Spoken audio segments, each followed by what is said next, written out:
Welcome back to the channel, everyone, and today we have another SunnyV2 video. This is the 31 seconds that destroyed Paddy Pimblett's career. I have no idea who this person is, so let's just watch it.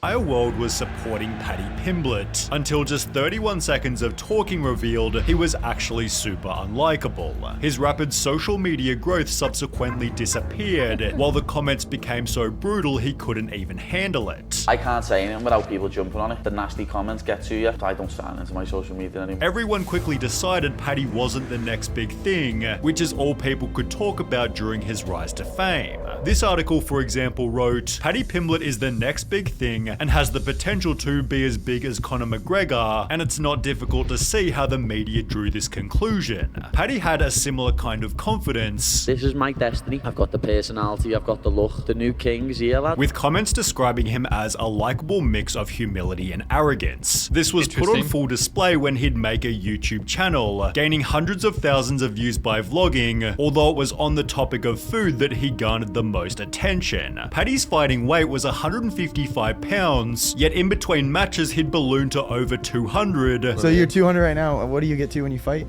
I weigh in at 155. No way. The most I've weighed is like 211. Earning the nickname Paddy the Fatty instead of Paddy the Baddie. Hilarious. Food's delicious, though.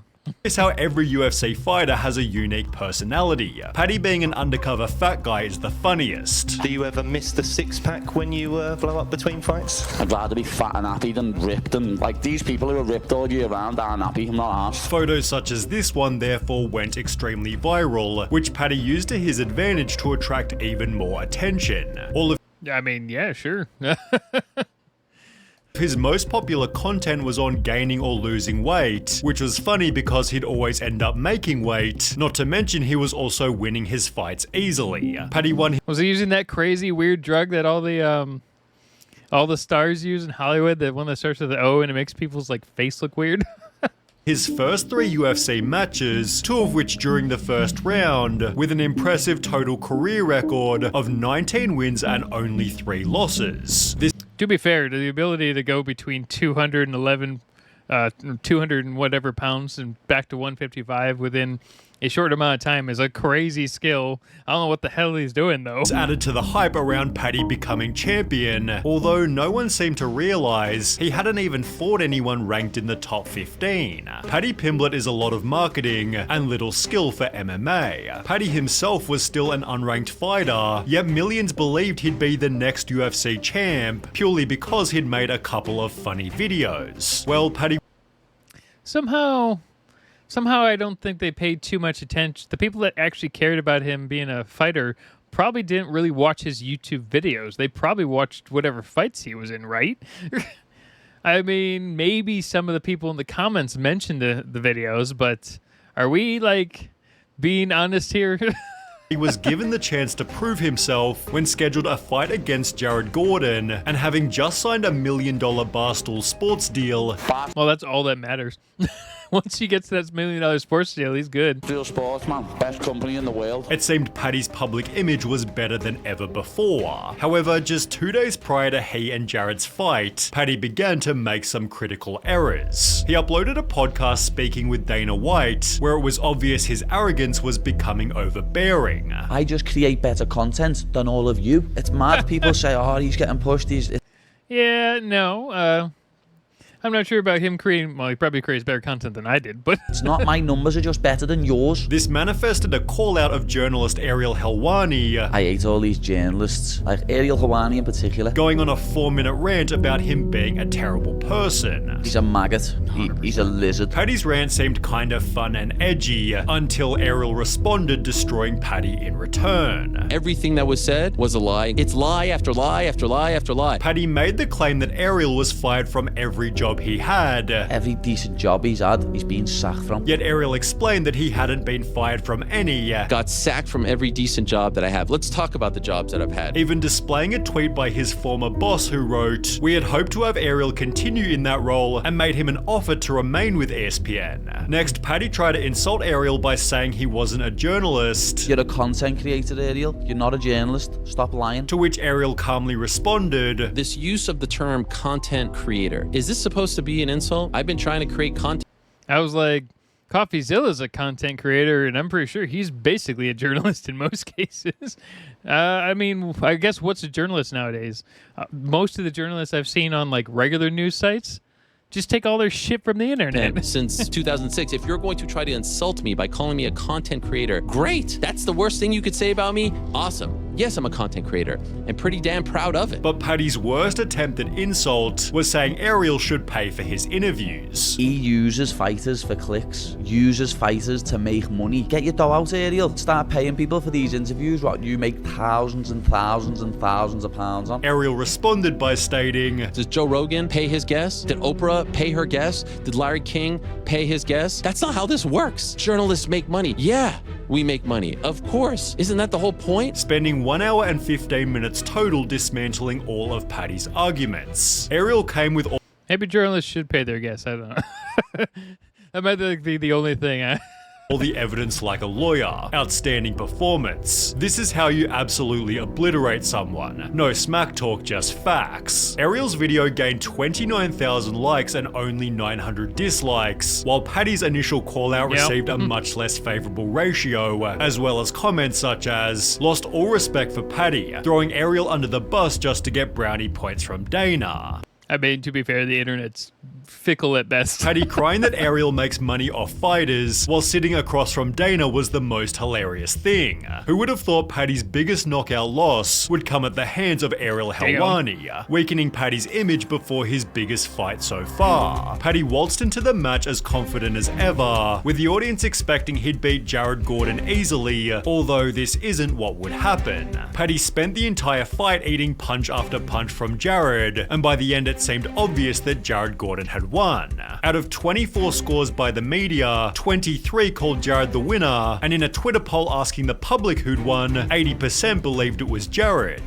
However, by some miracle, the judges ruled in Paddy's favor, completely surprising everybody. Ow. Huge L for our judges on that one. How? Why the judges did my guy J Flash Gordon MMA like that? Everyone in our building was like, damn, Paddy lost. The entire world was quickly turning on Paddy, which he could have turned around with a humble post-fight interview, although over the course of only 31 seconds, Paddy instead did the opposite. Joe began the interview by stating, I'm here with the winner, Paddy the Baddy. Paddy, that was a close one, to which Paddy responded with, no it wasn't, that wasn't close. You just controlled me in the third. But you know what, Joe? Have you consulted me manager and seen how much you're paying me for this interview? To which Paddy was met with silence. Joe then continued, you don't think it was a close fight at all? To which Paddy responded, no, not at all. I won the first 2 rounds and then coasted in the third. I knew I was 2 rounds up, so I didn't want to do nothing dangerous and risk losing the fight. I knew for a fact I'd won the first 2 rounds pretty easily, and demanding fight of the night as he walked off the stage definitely didn't help anything.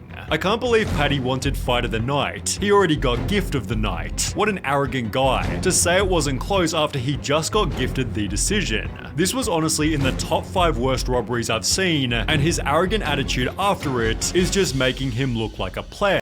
The problem I'm having here is I didn't actually see that fight, so making a decision based off this video is a little complicated. Obviously, the judges saw something completely different than apparently everyone else, so there is that. So I don't know what the hell happened there. Paddy then went into a press conference where his arrogance became even worse. Everyone's got an opinion, lad. The opinions are arseholes. You know what I mean? Everyone's got one. I know I won that fight, simple as. I deal in facts, lad, and everyone talks about me, lad. That's how they stay relevant. People mention me. And despite Jared Gordon himself tweeting, I was robbed and everyone knows it, Paddy still went into more interviews refusing to show humility. Well, I mean, why would he? At this point, he has to keep going. He's basically dug a hole so deep that he's basically got no choice.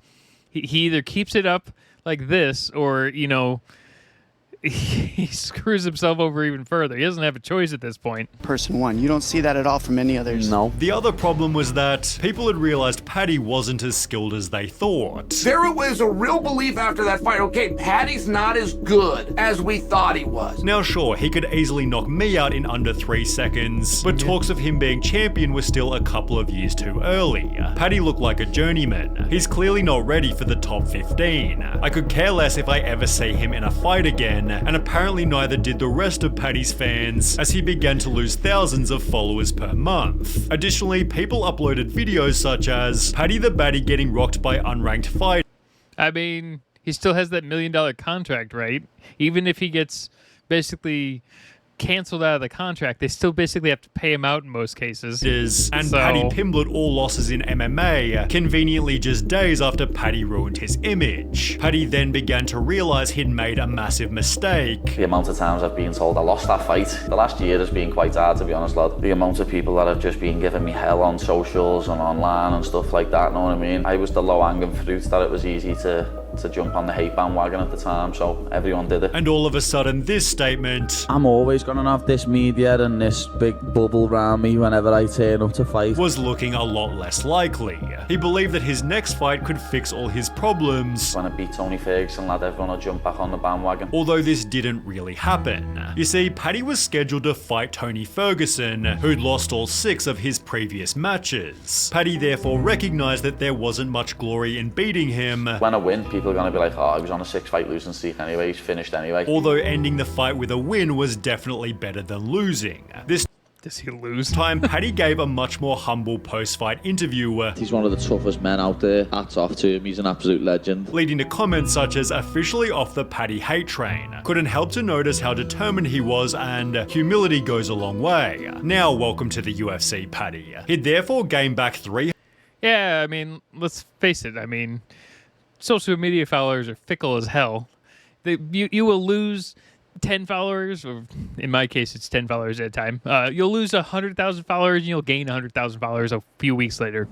But it doesn't matter. The story from SunnyV2 already came out, so SunnyV2 no longer gives a shit. 300,000 followers, although it didn't restart the hype train like Paddy might have wanted. Others have suggested it feels like the spark has completely left him, although at the age of 29 he still has plenty of time to prove himself, albeit now with a much more grounded perspective. Probably never answer That's a good thing. questions again in a post-fight interview about the actual fight until I've watched it back. In my own head, I'd done well in that fight, and then I watched it back and it's a completely different fight to what I had in my head.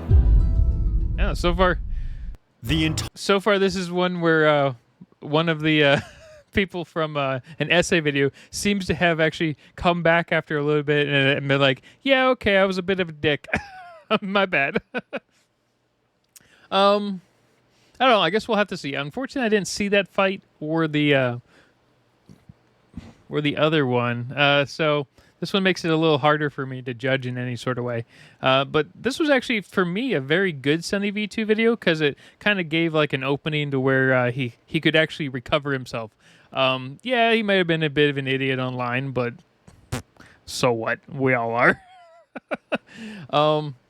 But yeah, that's interesting. So this is obviously a stretch, the 31 seconds that destroys his career. It gave him a social media bump, but, who gives a shit?